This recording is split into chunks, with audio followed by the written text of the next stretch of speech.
Salut à vous, j'espère que vous allez bien, que vous passez une bonne soirée si c'est le soir, une bonne après-midi, une bonne matinée, je sais pas, en tout cas, que le mieux se passe pour vous. Aujourd'hui, j'aimerais vous parler de la pression de la performance.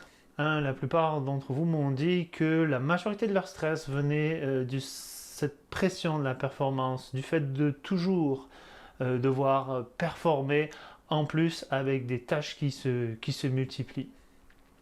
Et j'aimerais l'aborder sous l'angle du perfectionnisme, d'accord? La pression de la performance avec une pointe de perfectionnisme que chacun d'entre nous a à différents degrés. Certains sont très perfectionnistes, d'autres moins, d'accord? J'aimerais l'aborder sur cet angle-là. Pour vous aider, avec cette vidéo, vous allez voir à revenir plus rapidement au calme et donc d'être plus efficace et de gagner du temps. Parce que se noyer dans les détails, quelque part, nous fait perdre du temps. Donc, comment gagner du temps, être plus efficace dans ces tâches. Et pour ça, aujourd'hui, on va faire la stratégie du dresseur de cheval difficile. La stratégie du dresseur de cheval difficile.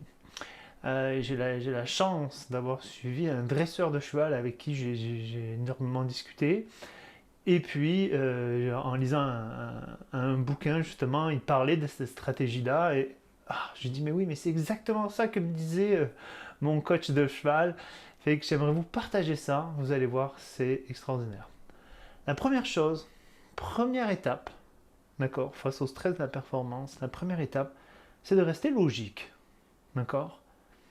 Donc, utilisez la logique le mieux qu'il peut. S'il y a besoin de se calmer, vous inspirez en 2, vous expirez en 4.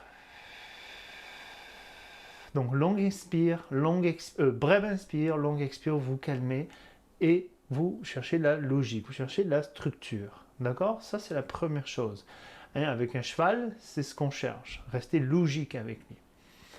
Le deuxième point, c'est de récompenser. De récompenser tous les changements, récompenser nos petits accomplissements. Alors un cheval, on va lui donner quelque chose pour le récompenser, un mot doux, une petite grignotille, quelque chose comme ça. Donc est-ce que vous vous récompensez lorsque vous êtes content de vous, lorsque vous accomplissez une tâche si petite qu'elle soit? Donc marcher à la récompense. En fait, ça crée de la dopamine aussi. La dopamine, c'est l'énergie, et ça donne de l'énergie. Et si vous voulez aller plus loin, parlez-en autour de vous. Des personnes, bien sûr, qui sont réceptives.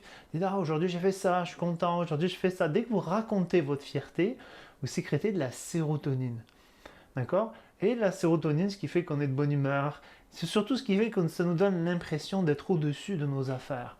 D'accord? Et l'impression suffit sur des petites choses.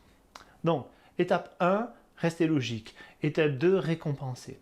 Étape 3, qui arrive maintenant et qui est vraiment importante, c'est renoncer à contrôler certains détails pour gagner le contrôle, pour garder le contrôle sur l'ensemble. Et ça, c'est vraiment important. Renoncer à contrôler certains détails pour garder le contrôle sur l'ensemble. D'accord? Si par exemple, j'ai déjà vu ça, on veut que le cheval marche, mais il court.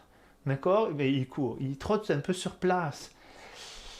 Cependant, il y a un élément stresseur autour. Tant pis si on n'arrive pas à avoir le pas, mais au moins il va doucement, il ne tire pas dans les guides. On renonce à certains détails.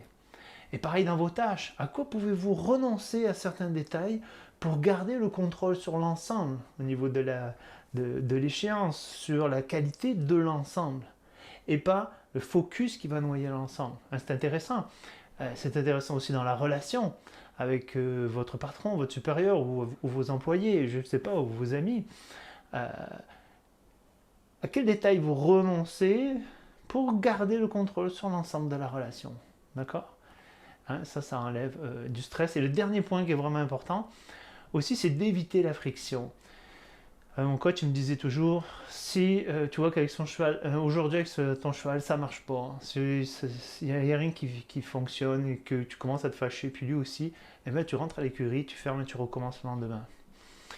C'est un peu la même chose. Si tu vois qu'avec ton dossier, ça avance pas, que là ça marche plus, ben, tu fermes, tu vas dormir dessus et tu recommences le lendemain.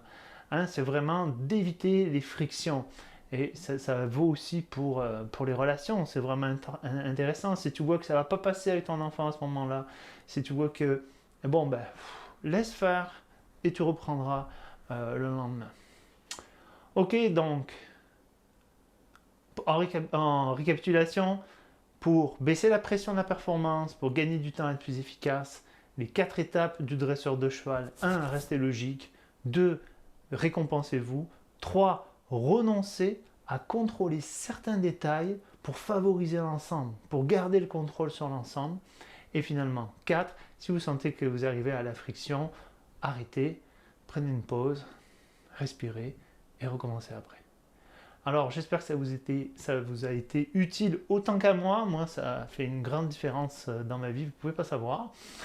Et je vous souhaite de l'appliquer, de voir quelle différence ça peut faire, vous, dans votre vie, dans votre travail, et dans vos relations aussi. C'est assez puissant comme stratégie.